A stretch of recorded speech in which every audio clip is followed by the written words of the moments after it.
Hello बच्चों, welcome to my channel. तो आज हम लोग क्लास 10 चैप्टर नंबर 02 जिसका नाम बहुपद है उसको आज हम पूरा कंप्लीट वन शॉट लेक्चर में ख़त्म करने वाले हैं। ठीक है, तो इस वीडियो को देखने के बाद इस चैप्टर से जो भी आपके डाउट है वो ख़त्म होने वाले हैं। ठीक है, तो आइए हम लोग देखते हैं कि बहुपद क्या होते हैं, बहुपद कब होगा कब नहीं होगा, किसे कहेंगे बहुपद, बहुपद के प्रकार क्या है। तो इस चैप्टर में बेसिकली हम इस टॉपिक को कवर करने वाले हैं। इस वीडियो में ये सब टॉपिक को कवर करने वाले हैं। ठीक है, तो सबसे पहले हम ये जानते हैं कि बहुपद होता क्या है। तो देखिए, बहुपद हम किसको कहेंगे, आप लोग अभी ध्यान से देखिएगा कि बहुपद जनरली उस टर्म को कहा जाता है, वह एक ऐसा पद जिसमें चर और अचर संख्या का जोड़ हो, घटा हो, गुना हो, भाग हो, उसको हम बहुपद कहेंगे। ठीक है, तो अब एक बेसिक क्वेश्चन ये उठता है कि चर संख्या क्या होती है, चर क्या होता है और एक अचर क्या होता है। तो अब लोग इस पे ध्यान से देखिएगा, चर क्या होता है। देखिए, चर एक ऐसी संख्या होती है, चर वह संख्या होती है जो जिसका मान बदलता रहे। ठीक है, जैसे इसमें अगर हम एग्जाम्पल की बात की जाए तो बेसिकली इसमें अल्फाबेट आते हैं। ठीक है, अल्फाबेट इसमें आता है। अगर इसके एग्जाम्पल की बात की जाए तो इसमें अल्फाबेट सब आते हैं, जैसे ए हो गया, बी हो गया, जैसे एक्स हो गया, वाई हो गया, जेड हो गया। तो ये बेसिकली सब क्या है, हमारा चर संख्या यानी वेरिएबल टर्म है। ठीक है, जिसका मान बदलता रहे। ठीक है, अचर संख्या हम उसको बोलेंगे जिसका मान नहीं बदले, जैसे इसमें काउंटिंग की संख्या सब ज्यादा आती है, काउंटिंग वगैरह सब आती है, जैसे 1 2 3 डॉट डॉट डॉट इन्फिनिटी तक। तो इसको हम बोलेंगे अचर संख्या, जो कि हमारा कांस्टेंट टर्म रहता है। तो वही बात हुआ, बहुपद हम उसको बोलेंगे जब चर और अचर संख्या का आपस में जोड़ हो। जैसे यहाँ पे इधर से मान लिया हमने लिया एक्स, तो देखिए एक्स, सिंपल एक एक्स जो लिए हैं तो वो भी एक बहुपद हो जाएगा। ठीक है, सिंपल एक एक्स क्या है, वो भी एक बहुपद हो जाएगा। ठीक है, उसी हिसाब से अगर चर संख्या का जोड़ व घटा गुना हो, जैसे मान लेते हैं, देखिए सिंपल अगर एक हम ले लिए कि चर में ले लिए x और अचर में ले लिए 1। ठीक है, तो x + 1 बचा, तो यहाँ से x + 1 भी बहुपद है। ठीक है, अगर हम सिंपल 2x ले लिए, जैसे यहाँ पे देखिए चर और अचर का जोड़ हुआ है, यहाँ पे 2 और x, देखिए 2 और x में आपस में गुना हुआ है, यानी चर और अचर में गुना हुआ, तो ये भी हम बहुपद बोलेंगे। अगर हम x + x - 3 लेंगे तो ये भी बहुपद है, क्योंकि यहाँ पे देखिए चर और अचर में घटा हुआ है, यानी सब्ट्रैक्ट हुआ है, तो ये भी बहुपद है। अगर हम बात की जाए कि x/2 ये भाग है, यानी चर को अचर से भाग किया गया है, तो ये भी एक तरह का बहुपद है। लेकिन अगर बात की जाए 2/x की, तो ये बहुपद नहीं होगा। आप लोग भाग की कंडीशन में एक चीज याद रखिएगा कि चर संख्या कभी भी डिनोमिनेटर में नहीं होना चाहिए, यानी हर में नहीं होना चाहिए, तो हम इसको बोल देंगे कि ये बहुपद नहीं है। तो आई होप कि आप लोग को बहुपद क्या होता है समझ में आ गया होगा। ठीक है, तो इस पे अभी हम डिटेल में और चर्चा करने वाले हैं और देखते हैं कि नेक्स्ट टॉपिक क्या। अब देखिए, नेक्स्ट टॉपिक हमारा ये है कि कब कोई भी पद को हम बोलेंगे बहुपद है, या कब कोई भी पद को हम बोलेंगे बहुपद नहीं होगा। तो सबसे पहले हम जानते हैं कि कब कहेंगे कि कोई भी पद बहुपद है। तो सबसे पहला कंडीशन जो होना चाहिए पॉइंट उसमें, कि जब चर का घात पॉजिटिव में होना चाहिए और प्राकृतिक संख्या में हो। तो चर का घात प्राकृतिक संख्या में हो, तो ऐसे कंडीशन में हम बोलेंगे कि वो बहुपद है। जैसे मेरा पहला एग्जाम्पल है कि x²। देखिए x² में क्या है, चर तो x हो गया और उसका घात देखिए पॉजिटिव में 2 है, +2 है, और उसके बाद ये 2 जो है प्राकृतिक संख्या है, कोई इंटीजर में नहीं है। ठीक है, तो आप लोग को समझ में आ रहा होगा। और उसी प्रकार से आप लोग देख सकते हैं, नेक्स्ट एग्जांपल है y²। तो देखिए y का जो स्क्वायर है वो पॉजिटिव में है, और ये y जो है से एक चर है, तो चर का मान पॉजिटिव में है और प्लस में है, और दूसरी बात है कि ये प्राकृतिक संख्या में, इंटीजर में नहीं होना चाहिए। इंटीजर मीन्स के 3/2 बट्टे वाली संख्या में पावर नहीं होना चाहिए, बट्टे वाली संख्या में पावर नहीं होना चाहिए। तो ऐसी संख्या को हम बोलेंगे कि ये बहुपद है। ठीक है, तो ये अगर पावर में रहेगा, जैसे x का पावर 3/2, अभी तो हम समझा देते हैं। जैसे अगर x का पावर 3/2 भिन्न संख्या में रहेगा, तो ये बोलेंगे बहुपद नहीं होगा, ये बहुपद हो जाएगा। ठीक है, तो आई होप कि आप लोग को ये बिंदु समझ में आ गया होगा, ये पॉइंट समझ में आ गया होगा। नेक्स्ट पॉइंट की तरफ चलते हैं। तो नेक्स्ट पॉइंट ये बोल रहा है कि जब चर और अचर संख्या का जोड़ घटा गुना वो भाग हो तो बहुपद बनता है। ये मैंने पीछे समझा दिया। ठीक है, जैसे कि x को हमने प्लस से भाग किया है, फिर x को माइनस से घटा किया है, x को 2 से गुना हुआ तो ये हो जाएगा 2x। तो 2x भी एक तरह का बहुपद है।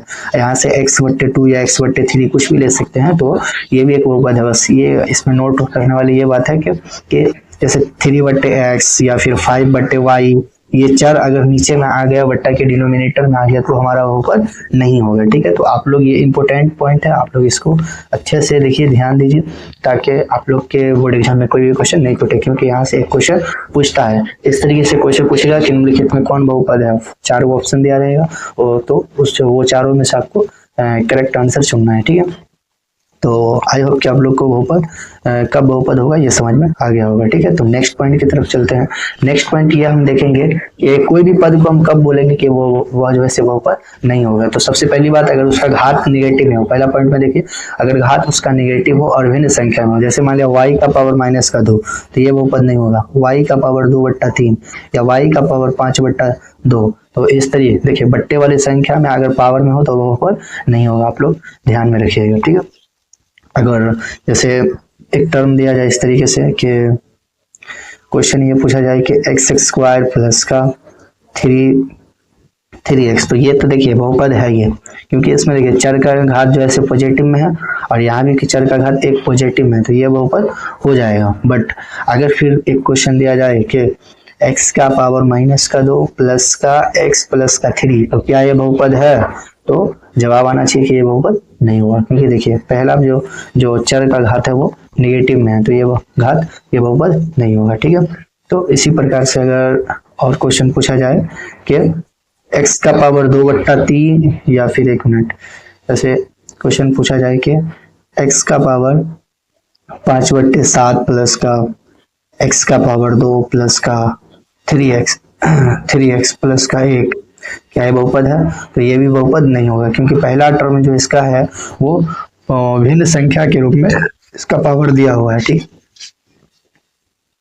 ठीक है, तो आई होप कि आप लोग को ये भी पॉइंट समझ में आ गया होगा। नेक्स्ट पॉइंट क्या है देखते हैं। देखिए, ये बोल रहा है कि जब चर संख्या रूट के अंदर में हो तब बहुपद नहीं होगा। रूट के अंदर में आप लोग को समझा देता है। देखिए, चर संख्या मान लेते हैं x से और ये रूट के अंदर में हो तो ये बहुपद नहीं होगा। जैसे क्वेश्चन में अगर पूछा जाएगा कि √x प्लस का 3, तो ये बहुपद नहीं होगा। √अंडर में z प्लस का 4, तो ये भी बहुपद नहीं होगा। कोई भी अगर संख्या रूट के अंदर में हो तो वह बहुपद नहीं कहलाता है। ठीक है, तो आई होप कि आप लोग को ये भी पॉइंट समझ में आ गया होगा। अब चलते हैं नेक्स्ट पॉइंट की तरफ। अब नेक्स्ट पॉइंट में हम ये पढ़ेंगे बहुपद के प्रकार। तो देखिए, जनरली आप लोग के सिलेबस में जो है से वो 3 प्रकार के बहुपद दिया हुआ है, और इसी 3 प्रकार के जो बहुपद है इसी के ऊपर आप लोग को क्वेश्चन बनेगा। ठीक है, तो सबसे पहला जो प्रकार है बहुपद का वो है रैखिक बहुपद, उसके बाद द्विघात बहुपद, उसके बाद त्रिघात बहुपद है। ठीक है, तो आइए हम इसको अच्छे से देखते हैं कि रैखिक बहुपद क्या होता है, उसके बाद देखेंगे द्विघाती बहुपद क्या होता है, उसके बाद देखेंगे त्रिघाती बहुपद क्या होता है। ठीक है, तो अब हम चलते हैं रैखिक बहुपद की तरफ। तो रैखिक बहुपद मेनली क्या होता है? देखिए, एक ऐसा बहुपद जिसका चर का घात 1 हो उसको हम रैखिक बहुपद बोलेंगे। यानी कि एक वह पद जिसमें चर का घात जो है से 1 होना चाहिए, तो उसको हम रैखिक बहुपद बोल देंगे। ठीक है, जैसे कि आप लोग देख सकते हैं एग्जाम्पल यहाँ पे दिया हुआ है कि x प्लस का 1 या सिर्फ y दिया हुआ है, 2x प्लस का 3, तो आप लोग इसमें देख सकते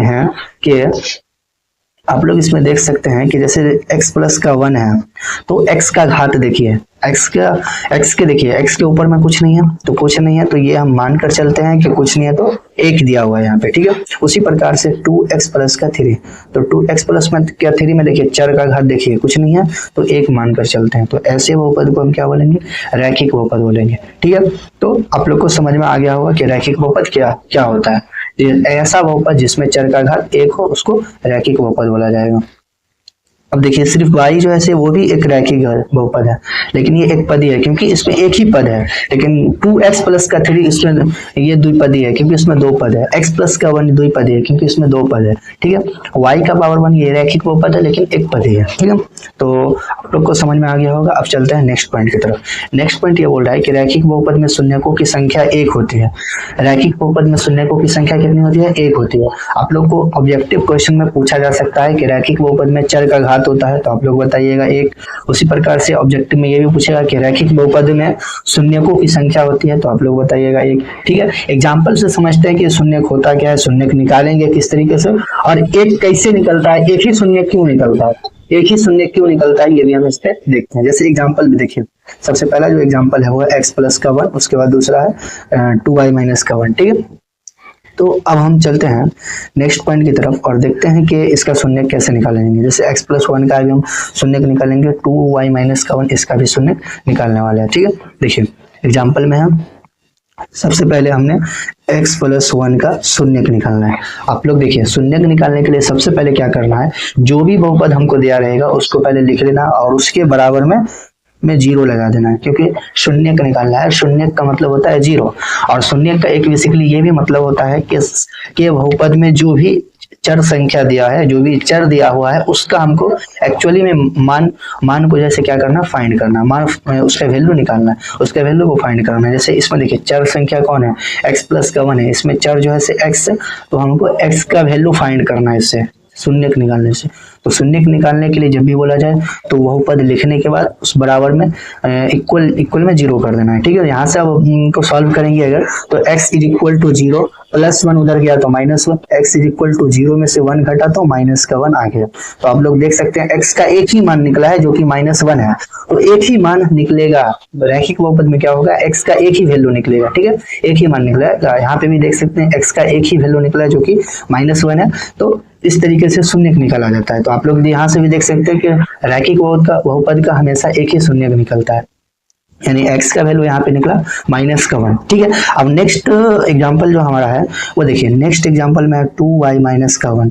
जब भी फिर शून्यक निकालने की बात हो, 2y माइनस का 1 शून्यक निकालने की बात हो, फिर बराबर में जीरो कर देंगे, फिर बराबर में क्या करेंगे, जीरो कर देंगे, और यहाँ से y का वैल्यू फाइंड करेंगे। जैसे देखिए 2y इज इक्वल टू 0, -1 उधर गया तो +1, यहाँ से देखिए 2y is equal to add होके 1, यहाँ से y is equal to 1 upon में 2 हो गया। आप लोग देख सकते हैं यहाँ पे, तो इसका भी एक ही वैल्यू निकला है जो कि 1/2 है, 1/2 है। ठीक है, तो आप लोग को समझ में आ गया होगा कि शून्य किस तरीके से निकाला जाता है और रैखिक बहुपद के कितना शून्यक होता है, ये भी आप लोग को समझ में आ गया होगा। ठीक, तो अब चलते हैं नेक्स्ट पॉइंट की तरफ, और नेक्स्ट पॉइंट जो है हमारा है वो बोलता है रैखिक बहुपद का व्यापक रूप। देखिए रैखिक बहुपद का व्यापक रूप जो होता है वो होता है ax प्लस का b होता है। रैखिक बहुपद का व्यापक रूप जो होता है वो होता है ax प्लस का b। अब इसको देखते हैं हम कि व्यापक रूप को और अच्छे से हम समझते हैं। जैसे मान लिया कि यहाँ पे ax प्लस का b बहुपद है, रैखिक बहुपद, और एक पहले से हमको बहुपद रैखिक बहुपद पता है x प्लस का 1। ठीक है, तो आप लोग यहाँ से देख सकते हैं, इसको देखिए हमेशा याद रखिएगा कि व्यापक रूप का मतलब होता है कि हमेशा रैखिक बहुपद जो है वो इस टाइप का आपको दिखेगा, जैसा कि आपको x प्लस 1 दिख रहा होगा, ax प्लस b टाइप का। ये देखिए चर से मिल गया है, और यहाँ पे देखिए जहां हमको देखिए व्यापक रूप ये बताता है ax प्लस का b, तो x जो है से वो तो चर संख्या को डिनोट करता है, और a और b क्या करता है, a और b जो है वो अचर संख्या को हमें बताता है कि दिया हुआ बहुपद में अचर संख्या कौन कौन है। जैसे यहाँ पे देखिए a का value a is equal to, अब देखिए x का गुणांक को हम a का वैल्यू बोलेंगे, तो देखिए x के बगल में कुछ नहीं है, x का गुणांक मतलब x के बगल में जो भी संख्या दी हुई है, तो x के बगल में तो कोई संख्या नहीं दी हुई है, तो मान के चलेंगे वो 1 है। ठीक है, उसका गुणांक 1 है। ठीक है, उसी प्रकार से b का वैल्यू देखिए, तो b का वैल्यू साफ साफ पता चल रहा है, x से कंपेयर हुआ तो a के x के बगल वाला में a हो गया, और b का तो साफ साफ पता चल रहा है कि यहाँ पे 1 है। तो आप लोग को समझ में आ रहा होगा कि व्यापक रूप से मेनली हमको अचर संख्या के बारे में पता चलता है कि बहुपद में कौन कौन अचर संख्या है। ठीक है, तो अब देखिए नेक्स्ट एग्जांपल को और अच्छे से हम समझाते हैं वो व्यापक रूप को। जैसे यहाँ पे देख सकते हैं आप लोग 2y माइनस का 1 है, इसको अगर हम कंपेयर करें ax प्लस b से, तो देखिए चर संख्या तो x हो गया और y हो गया, लेकिन यहाँ से देखिए a और b अचर है, a और b अचर है, तो यहाँ से देख सकते हैं a का मान 2 है, यहाँ पे देखिए a का मान 2 हो गया और b का जो मान हो गया वो हो गया माइनस का 1 हो गया। ठीक है, तो जनरली हमें व्यापक रूप क्या बताता है, अचर संख्या, बहुपद में अचर संख्या को बताता है, बहुपद में दिए हुए अचर संख्या को बताता है। ठीक है, तो आई होप कि आप लोग को ये रैखिक बहुपद अच्छे से समझ में आ गया होगा। तो अब चलते हैं हम द्विघाती बहुपद की तरफ। ठीक है, और देखेंगे कि द्विघाती बहुपद क्या होता है। तो देखिए द्विघाती बहुपद में क्या होता है, चर का मान जो होगा वो 2 चर का जो घात होता है वो 2 होता है। तो एक ऐसा बहुपद जिसमें चर का घात 2 हो उसे द्विघाती बहुपद कहेंगे। जैसे एग्जांपल में आप लोग देख सकते हैं x², दूसरा एग्जांपल है x² माइनस का 2, ये भी एक द्विघाती बहुपद है। उसी प्रकार से और देखिए दिया हुआ है x² प्लस का 7x प्लस का 10, तो यहाँ से देख सकते हैं आप लोग ये जो है से सीक्वेंस, ये जो है से एक प्रॉपर द्विघाती बहुपद है, क्योंकि देख सकते हैं देखिए बहुपद में क्या होता है, चर का जो घात होता है वो अवरोही क्रम में दिया होता है। जैसे यहाँ पे देखिए आप लोग देख सकते हैं कि चर का जो घात है वो अवरोही क्रम में किस तरीके से है। तो आप लोग देख सकते हैं चर का जो घात यहाँ पे 2 है, उसके बाद यहाँ पे कुछ नहीं है तो 1 है, और यहाँ पे कुछ नहीं है तो 0 है। तो चर का घात जो है से देखिए हमेशा जो है से अपने को एक सीक्वेंस में, देखो ये सीक्वेंस प्रॉपर द्विघाती बहुपद हुआ, x² प्लस का 7x प्लस का 10, तो ये एक तरह का सीक्वेंस में यानी प्रॉपर द्विघाती बहुपद हुआ। तो ये भी एक द्विघाती बहुपद आप लोग को समझ में आ गया होगा। ठीक है, तो नेक्स्ट पॉइंट की तरफ चलते हैं हम। नेक्स्ट पॉइंट ये बोलता है द्विघात बहुपद में शून्यकों की संख्या। तो देखिए द्विघात बहुपद में शून्यकों की संख्या 2 होती है। देखिए ये क्वेश्चन आप लोग को पूछा जा सकता है, इस तरीके से पूछेगा। देखिए पहला पॉइंट क्या है कि द्विघात बहुपद में चर का घात 2 होता है, उसी प्रकार से ये पूछेगा तो आप लोग को क्वेश्चन इस तरीके से पूछेगा कि द्विघात बहुपद में चर का घात होता है, तो याद रखिएगा 2 होता है। ठीक, तो द्विघात बहुपद में इस तरीके से पूछ सकता है कि द्विघाती बहुपद में शून्यकों की संख्या होगी, तो द्विघाती बहुपद में शून्यकों की संख्या 2 होती है। ठीक है, अब देखते हैं हमारा पहला एग्जांपल है x² माइनस का 4, x² माइनस का 4। अब देखते हैं इसका किस तरीके से शून्य निकाला जाता है। ठीक है, x² माइनस का 4। अब देखिए पहला जो एग्जांपल था हमारा वो था x² माइनस का 4। तो अब देख सकते हैं इसको किस तरीके से इसका शून्य निकाला जाएगा। जब भी शून्य निकालना हो तो जो भी हम गिवन बहुपद होगा उसको क्या करेंगे, इक्वल में 0 कर देंगे। जब 0 यहाँ से करेंगे तो देखिए x² इज इक्वल टू -4 उधर गया तो +4 0 के साथ जुड़ जाएगा।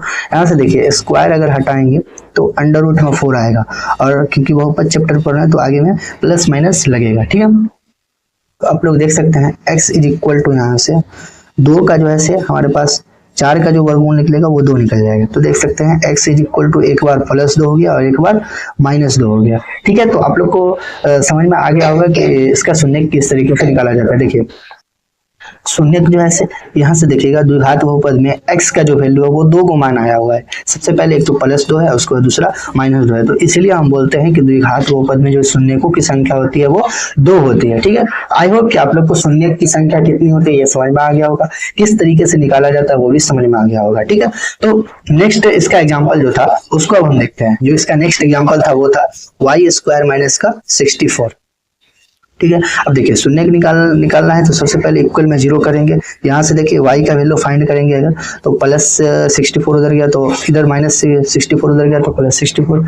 यहाँ से देखिए y का स्क्वायर अगर हटाएंगे इधर से तो रूट अंडर में 64 आगे में प्लस माइनस लगेगा। यहाँ से देखिए y इज इक्वल टू 64 का 8 निकल जाएगा और आगे में ये प्लस माइनस। ठीक है, अब देख सकते हैं यहाँ से, अब देख सकते हैं कि यहाँ पे y इज इक्वल टू एक बार +8 आएगा, एक बार -8 आ जाएगा। ठीक है, तो इस तरीके से आप लोग को ऑब्जेक्टिव में भी क्वेश्चन पूछा जा सकता है। यहाँ से देखिए इसका वैल्यू जो है से हमें 2 को मान प्राप्त हुआ है, तो +1 एक दूसरा।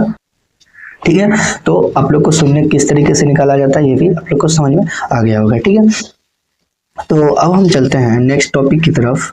और तो देखिए द्विघाती बहुपद में 2 शून्यक होता है, मैंने अभी बता दिया। देखिए, और ये इसका निकाल के दिखा दिए हैं, ये भी निकाल के दिखा दिया। अब ये जो बहुपद है इसको हम आगे सॉल्व करेंगे, ठीक है, ये हमारे क्वेश्चन में दिया हुआ है, तो इसको हम देखेंगे आगे किस तरीके से सॉल्व किया जाता है। अब देखिए समझ में आ गया होगा कि द्विघाती बहुपद के दो शून्यक होते हैं, और अब याद रखिएगा दो शून्यक जो होते हैं उसका नाम भी रखा जाता है।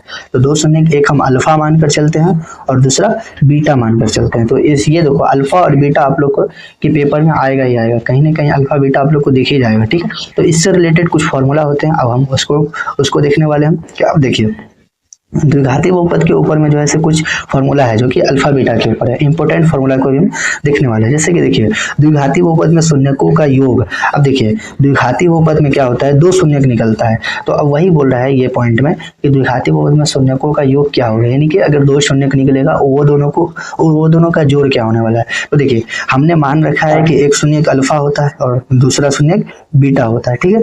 तो इसका जो फॉर्मूला होता है वो डायरेक्ट हो जाता है माइनस का बी बटे ए, जैसा कि यहाँ पे लिखा हुआ है, ठीक है।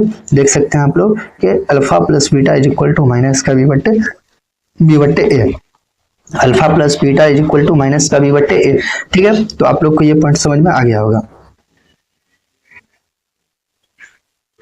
अब चलते हैं नेक्स्ट पॉइंट की तरफ। नेक्स्ट पॉइंट बोल रहा है द्विघाती बहुपद में शून्यकों का गुणनफल। अब देखो जब दो शून्यक निकलेगा तो उसको पहले योग करेंगे, उसके बाद बोला उसका गुणनफल करेंगे। अगर उसको गुणा कर दिया जाए तो क्या होगा, तो देखिए अल्फा इंटू बीटा जो कि हो जाएगा सी बट्टे ए। तो आई होप कि आप लोग को ये भी फॉर्मूला समझ में आ गया होगा कि alpha into beta is equal to c बट्टे ए होता है, ठीक है। अब नेक्स्ट पॉइंट की तरफ चलते हैं जो कि होता है अल्फा स्क्वायर प्लस का बीटा स्क्वायर। तो जब भी ये पूछा जाएगा आप लोग को ऑब्जेक्टिव में alpha square plus beta square का वैल्यू, तो याद रखिएगा अल्फा प्लस बीटा का होल स्क्वायर माइनस का 2 alpha beta, alpha plus beta का होल स्क्वायर माइनस का 2 अल्फा बीटा। तो ये इसका फॉर्मूला होता है। Alpha square plus beta square का क्या फॉर्मूला है, अल्फा प्लस बीटा का होल स्क्वायर माइनस का 2 अल्फा बीटा, ठीक है। अब नेक्स्ट पॉइंट की तरफ चलते हैं। तो देख सकते हैं कि नेक्स्ट पॉइंट जो है हमारा वो है 1 by alpha plus 1 by beta. आप लोग इसको इस तरीके से याद रखिएगा, 1 by alpha plus 1 by beta is equal to, देखिए इसको पूरा सॉल्व करने के बाद माइनस का बी बट्टे सी इसका आंसर आ जाता है, माइनस का बी बट्टे सी इसका आंसर आ जाएगा। तो 1 by alpha plus 1 by beta का जो वैल्यू हो जाएगा वो हो जाएगा माइनस का बी बट्टे सी। तो इस तरीके से आप लोग को ये देखिए ये सब जो होता है, ये सब जो पॉइंट है आप लोग को एग्जांपल में ऑब्जेक्टिव क्वेश्चन में देखने को मिल जाएगा, ठीक है। तो आप लोग इसको याद रखिएगा, इस पे प्रैक्टिस क्वेश्चन अगले सेशन में हम करेंगे, तो आप लोग का और अच्छे से इस चैप्टर का जो है कॉन्सेप्ट क्लियर होने वाला है, ठीक है। तो अब चलते हैं हम नेक्स्ट पॉइंट की तरफ। तो नेक्स्ट पॉइंट जो है से वो नेक्स्ट एक और फॉर्मूला है अपने पास कि द्विघाती बहुपद में यदि शून्यक अल्फा हो और बीटा हो तब द्विघाती बहुपद किस तरीके से निकाला जाएगा। देखिए क्वेश्चन में क्या करेगा, आपको दो शून्यक दे देगा, ऐसा पूछेगा कि यदि द्विघाती बहुपद के शून्यक 3 तथा 3 एवं 2 हो तो वह द्विघाती बहुपद निकालिए। क्वेश्चन इस तरीके से पूछेगा यदि द्विघाती बहुपद का शून्यक 3 तथा 2 हो तो द्विघाती बहुपद निकालिए। तो आप लोग याद रखिएगा एक को अल्फा मानकर चलना है, दूसरा को बीटा मानकर चलना है। तो अभी हम समझाते हैं कि अगर शून्यक दिया हो तो हमें द्विघाती बहुपद जो निकालने का जो फॉर्मूला होता है वो होता है एक्स स्क्वायर माइनस का, देखिए ये जो हमारे पास फॉर्मूला होता है, फॉर्मूला जो होता है वो होता है एक्स स्क्वायर माइनस का alpha plus beta into x plus का अल्फा बीटा, ठीक है। तो ये हमारे पास द्विघाती बहुपद निकालने का फॉर्मूला होता है। अगर हमारे पास शून्यक अल्फा बीटा दो शून्यक दिया होगा तो द्विघाती बहुपद का फॉर्मूला जो होता है वो होता है एक्स स्क्वायर माइनस का alpha plus beta into x plus का अल्फा बीटा, ठीक है। आई होप कि आप लोग को ये फॉर्मूला समझ में आ गया होगा। ये भी फॉर्मूला पे अच्छे से क्वेश्चन रहता है, तो आप लोग इसको याद करिएगा, ठीक है। अब चलते हैं हम नेक्स्ट पॉइंट की तरफ जो कि हमारा नेक्स्ट टॉपिक है त्रिघाती बहुपद।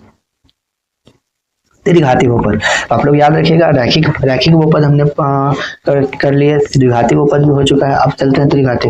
रैखिक बहुपद में क्या होता है, चर का घात 1 होता है, द्विघाती में चर का घात 2 होता है। तो उसी प्रकार से त्रिघाती में चर का जो घात होगा वो 3 होता है। देखिए यहाँ पे 3 घात होता है इसका, आप लोग याद रखिएगा। त्रिघाती बहुपद में चर का घात जो होता है वो 3 होता है। एग्जाम्पल में आप लोग देख सकते हैं चर x है, उसका घात जो है 3 है। यहाँ देखिए सिक्वेंस में जो अगर हम बात की कि रैखिक बहुपद कौन है, तो सीक्वेंस में जो है देख सकते हैं y क्यों प्लस का 2y स्क्वायर प्लस का 3y प्लस का 4। देखिए इसका जो है घात जो है अवरोही क्रम में और ये प्रॉपर त्रिघाती बहुपद है, ठीक है। अब हम नेक्स्ट पॉइंट की तरफ चलते हैं। नेक्स्ट पॉइंट में है त्रिघाती बहुपद में शून्यकों की संख्या 3 होती है। रैखिक में 1 होगा, द्विघाती में 2 होगा, त्रिघाती में 3 हो जाएगा। 3 शून्यक का नाम हम क्या रखेंगे, एक अल्फा, दूसरा बीटा, तीसरा गामा। देखिए अल्फा, बीटा और उसके बाद गामा, इस तरीके से रखा जाता है। ठीक है, अब नेक्स्ट पॉइंट है त्रिघाती बहुपद का व्यापक रूप। तो अब याद रखिएगा व्यापक रूप हमने आपको समझा रखा है। तो व्यापक रूप जनरली क्या होता है कि हमें अचर संख्या के बारे में बताता है। जैसे कि यहाँ पे देखिएगा ax³ प्लस का bx² प्लस का cx प्लस का d, ये जो है से हमारा बहुपद का त्रिघाती बहुपद का व्यापक रूप है, जहाँ a b c d जो है से अचर है, संख्याओं का मान है। ठीक है, तो आई होप कि आप लोग को ये बिंदु समझ में आ गया होगा। अब चलते हैं हम नेक्स्ट पॉइंट की तरफ। नेक्स्ट पॉइंट में क्या है कि त्रिघाती बहुपद के ऊपर कुछ ऐसे फॉर्मूला होता है। ठीक है, अब देखिए फॉर्मूला से है त्रिघाती बहुपद के ऊपर जो है फॉर्मूला है, तो उसको हम देखते हैं। जैसे कि देखिए पहला फॉर्मूला ये है, पहला पॉइंट में ये फॉर्मूला है कि त्रिघाती बहुपद में शून्यकों का योग। देखिए द्विघाती बहुपद में 2 शून्यक निकलता था और दोनों शून्यक का योग हमने किया करते थे, तो उसी प्रकार से त्रिघाती बहुपद में 3 शून्यक निकलता है, तो तीनों शून्यक को हमें योग पूछेगा। तो alpha plus beta plus gamma, alpha plus beta plus gamma जो कि होता है माइनस का v बटे, सेम फॉर्मूला होता है। जैसे द्विघाती बहुपद में क्या होता है, alpha plus beta is equal to minus का v बटे, उसी प्रकार से त्रिघाती में जो होता है वो होता है alpha plus beta plus gamma is equal to minus का v बटे a। ठीक है, तो आप लोग को समझ में आ रहा होगा। उसी प्रकार से आप देखिए शून्य को 2-2 करके लेने पर शून्यकों का योग। देखिए शून्य को हम 2-2 करके ले लेंगे, जैसे अल्फा को एक बार बीटा के साथ ले लेंगे, फिर बीटा को गामा के साथ ले लेंगे, फिर गामा को अल्फा के साथ ले लेंगे। तो इसी अलग अलग प्रकार से हम 2-2 करके लेंगे और उसका योग कर देंगे, तो वो जो निकलता है शून्य को 2-2 करके लेने पर शून्यकों का योग, वो जो निकलता है alpha beta plus beta gamma plus gamma alpha is equal to c बटे a। ये सेम फॉर्मूला है। उसी प्रकार से इसमें एक और नया टॉपिक आता है त्रिघाती बहुपद में शून्यकों का गुणनफल, जब तीनों को गुणा किया जाएगा। तो देखिए alpha into beta into gamma, अगर तीनों को गुणा किया जाए तो वो हो जाता है माइनस का d बटे a। ठीक है, तो ये सब फॉर्मूला आप लोग के बोर्ड एग्जाम के लिए इंपॉर्टेंट है। इस पर क्वेश्चन आते हैं तो आप लोग इसको अच्छे से याद करिएगा और उस पर अच्छे से क्वेश्चन प्रैक्टिस करिएगा, ताकि आप लोग का कंसेप्ट जो है क्लियर होने लगे। ठीक है, अब हम चलते हैं नेक्स्ट टॉपिक की तरफ। नेक्स्ट टॉपिक में क्या है, नेक्स्ट एक और फॉर्मूला है। नेक्स्ट ये फॉर्मूला बोल रहा है कि अगर त्रिघाती बहुपद के शून्यक अल्फा हो, बीटा हो, गामा हो, जैसे कि पीछे हमने पढ़ा है, अगर द्विघाती बहुपद के शून्यक अल्फा बीटा हो, यानी 2 शून्यक दिया हो, तो द्विघाती बहुपद कैसे निकाला जाता है, उसी तरीके से यहाँ पे त्रिघाती बहुपद में क्या है, अगर 3 शून्यक है, 3 शून्यक अल्फा बीटा गामा दिया होगा, तो हम जो है उसका त्रिघाती बहुपद किस तरीके से निकाल सकते हैं, आप लोग देख सकते हैं। यहाँ पे ये जो फॉर्मूला होता है वो होता है x³ माइनस का alpha plus beta plus gamma into x² plus alpha beta gamma plus gamma alpha plus alpha beta plus beta gamma plus gamma alpha into x, और यहाँ पे माइनस होना चाहिए। ठीक है, प्लस नहीं होना चाहिए, माइनस होना चाहिए अल्फा बीटा और गामा। तो ये होता है त्रिघाती बहुपद निकालने का एक फॉर्मूला होता है। ठीक है, तो इसको भी आप लोग अच्छे से याद करिएगा, और इस पे अभी हम क्वेश्चन भी करने वाले हैं एक, तो इसके बाद इस सेशन के बाद नेक्स्ट सेशन में जो है हम इस पे इंपॉर्टेंट ऑब्जेक्टिव सब लेकर आने वाले हैं। ठीक है, तो अब चलते हैं। अब यहाँ से हमारा कुछ क्वेश्चन स्टार्ट होता है। ठीक है, तो क्वेश्चन आप लोग देख सकते हैं कि सबसे पहला जो क्वेश्चन बोल रहा है द्विघाती बहुपद इतना के शून्यक निकालने के लिए। तो देखिए शून्यक निकालने के लिए जब भी आपको पूछेगा, जो भी द्विघाती बहुपद दिया रहेगा, आप लोग देख सकते हैं हम किस प्रकार से शून्यक निकालेंगे। ठीक है, तो देखिए जो भी बहुपद दिया हुआ है शून्यक निकालने के लिए, 2x² माइनस का 3x माइनस का 5। ठीक है, ये हमारे पास बहुपद दिया हुआ है। तो बहुपद जो भी दिया होगा उसको हमने लिख कर उसके बाद बराबर में 0 कर देना है। जब हम 0 कर देंगे तो देखिए अब क्या करना है, द्विघाती बहुपद का शून्यक किस तरीके से निकालेंगे, जैसा कि सबसे पहला टर्म जो है वो है 2x², उसके बाद दूसरा टर्म जो है माइनस का 5 है। ये दोनों को अगर हमने गुणा कर दिया तो ये हो जाएगा माइनस का 10x²। ये दोनों को गुणा करने पर हमको माइनस का 10x² हो जाएगा। उसी प्रकार से बीच का जो टर्म है, सबसे मिडिल टर्म है, जो कि माइनस का 3x है। तो अब हमने क्या करना है कि दोनों को गुणा कर दिए, दोनों को गुणा करने पर हमने पाया कि 10 माइनस का 10x² है।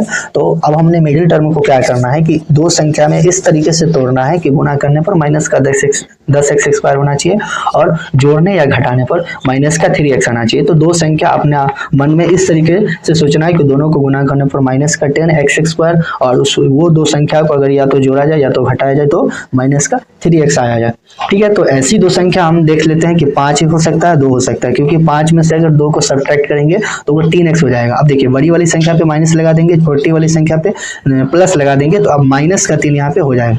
अब दोनों में अगर हमने x लगा दिया और गुणा कर दिया तो ये हो जाएगा 10x स्क्वायर, माइनस का 10x स्क्वायर, और उसी प्रकार से अगर घटा दिए तो माइनस का 3x हो जाएगा। ठीक है, तो आई होप कि आप लोग को ये समझ में आ गया होगा कि किस तरीके से मिडिल टर्म को तोड़ना है और किस तरीके से पहला और लास्ट टर्म को गुणा करना है। ठीक है, तो देखिए फिर इतना काम करने के बाद फिर क्या करना है, जो भी संख्या लिखा रहेगा दिया रहेगा उसको इस तरीके से ही लिखना है। ठीक है, जैसे कि 2x स्क्वायर दिया हुआ है, उसके बाद देखिए माइनस 3x की जगह क्या करेंगे, माइनस का 5x और फिर प्लस का 2x लिखेंगे, और जो भी -5 है तो वो उसको इस तरीके से लिख देंगे इक्वल टू 0। यहाँ से देखिए 2x स्क्वायर और -5x में x कॉमन नजर आ रहा है, तो x को हमने बाहर लिया, यहाँ पे बचा 2x स्क्वायर माइनस का 5 यहाँ से बचा। यहाँ से देखिए कुछ कॉमन नहीं है तो 1 कॉमन है, फिर यहाँ पे 2x माइनस का 5 इक्वल टू 0। ठीक है, तो आप लोग देख सकते हैं यहाँ पे स्क्वायर नहीं होगा, सॉरी यहाँ पे सिर्फ x होगा। ठीक है, तो आप लोग देख सकते हैं, देखिए इस तरीके का शून्यक निकालने, बहुपद का अगर शून्यक निकालेंगे और शून्यक निकालेंगे तो आप लोग देख सकते हैं कि ये वाला टर्म और ये वाला टर्म हमेशा सेम आने वाला है, तो इसको हमने बाहर निकालना है 2x माइनस का 5, और उसके बाद यहाँ से x उठाना है और यहाँ से 1 उठा के लिख देना है इस तरीके से। ठीक है, जैसे यहाँ पे 1 होना चाहिए। ठीक है, ये 2x माइनस का 5 हमने कॉमन लिया तो यहाँ से x बचा, यहाँ से प्लस का 1 बचा, तो अब इज इक्वल टू इसमें क्या है, 0 है। अब इसको किस तरीके से सॉल्व किया जाएगा वो देखते हैं।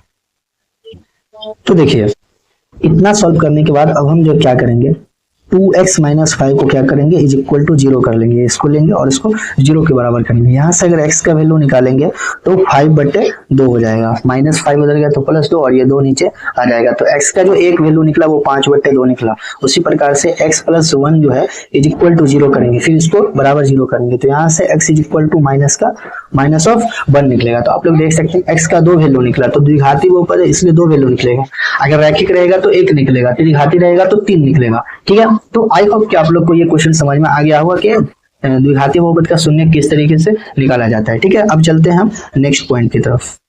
तो देखिए ये क्वेश्चन होने के बाद अब हम नेक्स्ट क्वेश्चन की तरफ चलते हैं, और नेक्स्ट क्वेश्चन बहुत इंपॉर्टेंट है आपके एग्जाम के लिए। नेक्स्ट क्वेश्चन ये बोल रहा है कि यदि अल्फा बीटा किसी द्विघाती बहुपद 4x स्क्वायर माइनस का 4x प्लस 1 के शून्यक हो तो अल्फा बट्टे बीटा प्लस बीटा बट्टे अल्फा का मान निकालने के लिए। ठीक है, देखिए सबसे पहले हमको जो भी बहुपद गिवन है, सबसे पहले हमारे पास जो भी बहुपद गिवन है उसको पहले लिख लेंगे। ठीक है, तो 4x स्क्वायर अब लोग पहले लिख लेंगे इसको इस तरीके से, 4x स्क्वायर माइनस का 4x और प्लस का 1, ये बहुपद हमें गिवन है, और हमें मान जो निकालना है वो निकालना है अल्फा बट्टे बीटा प्लस बीटा बट्टे अल्फा का मान निकालना है। ठीक है, तो सबसे पहले हमें क्या करना है, अल्फा बट्टे बीटा प्लस बीटा बट्टे अल्फा का लघुत्तम कर देंगे। जैसे बट्टा पर का जोड़ करेंगे तो यहाँ से अल्फा बट्टा बीटा, अल्फा इंटू बीटा इसका एलसीएम आएगा, बीटा बीटा कैंसिल हो जाएगा, alpha square plus alpha alpha cancel हो जाएगा, यहाँ पे बीटा स्क्वायर। ठीक है, इतना करने के बाद देखिए alpha square plus beta square का मैंने पीछे फॉर्मूला पढ़ा रखा है, जो कि होता है अल्फा प्लस बीटा का होल स्क्वायर माइनस का 2 अल्फा बीटा, और अपॉन में जो भी है अल्फा बीटा उसको भी इस तरीके से हमें लिख देना है। ठीक है, अल्फा बीटा इस तरीके से लिख देंगे। ठीक है, अब हम नेक्स्ट ये देखिए इतना फॉर्मूला पे लिखने के बाद अब हमें क्या करना है, देखिए सबसे पहले अल्फा प्लस बीटा का स्क्वायर जो होता है, वो अल्फा प्लस बीटा जो होता है वो होता है माइनस का b बट्टे a, तो माइनस का b बट्टे a का स्क्वायर हो जाएगा। ठीक है, माइनस का देखिए 2 इंटू अल्फा बीटा का जो वैल्यू होता है वो होता है c बट्टे a, तो c बट्टे a हमने लिख दिया, बटे अल्फा इंटू बीटा का जो वैल्यू होता है वो होता है c बटे a। अब देख सकते हैं आगे माइनस का b, अब देखिए यहाँ पे b a c कहाँ से आएगा, a b c कहाँ से आएगा, देखिए x स्क्वायर का जो गुणांक होगा उसको a बोलेंगे, x का गुणांक जो होगा उसको b बोलेंगे, और जो जिसमें चर संख्या नहीं दिया रहेगा जो खाली रहेगा उसको हम c बोल देंगे। ठीक है, तो यहाँ से आपको a b c का मान पता चल गया होगा। अब यहाँ से देखिए b का मान -4 है, तो -4 और यहाँ पे b है, तो माइनस माइनस प्लस हो जाएगा, और b का मान 4 है और a का मान भी 4 है, तो 4 कैंसिल हो जाएगा, यहाँ पे बच गया 1, तो 1 का स्क्वायर हमने कर दिया, माइनस है तो माइनस, देखिए 2 इंटू c बट्टे a, तो c का वैल्यू 4 है, सॉरी c का वैल्यू 1 है और अपॉन में a का वैल्यू 4 है, तो 4 पे बैठा दिया यहाँ पे बट्टे में, देखिए अल्फा इंटू बीटा है, तो यहाँ भी हो जाएगा 1/4 सी बटे ए, सी बटे ए 1/4। ठीक है, अब इसको हम सॉल्व करेंगे।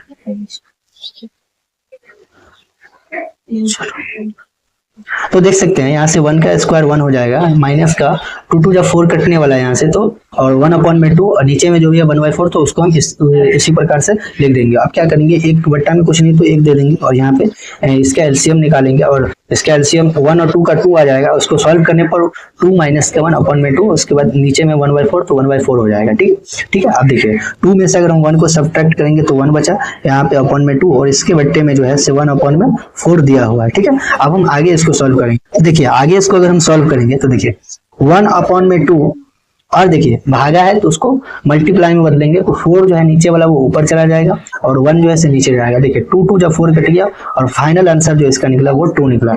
मीन्स के अल्फा बट्टे बीटा प्लस बीटा बट्टे अल्फा का जो मान निकलेगा वो निकलेगा 2। ठीक है, तो आई होप कि ये भी क्वेश्चन आप लोग को समझ में आ गया होगा। ठीक है, तो ये भी क्वेश्चन आप लोग को समझ में आ गया होगा। तो आज के लिए हम इतना ही करते हैं और इसका जो है ऑब्जेक्टिव क्वेश्चन सब नेक्स्ट सेशन में लेकर आएंगे। जब तक के लिए इतना ही। ठीक है, तो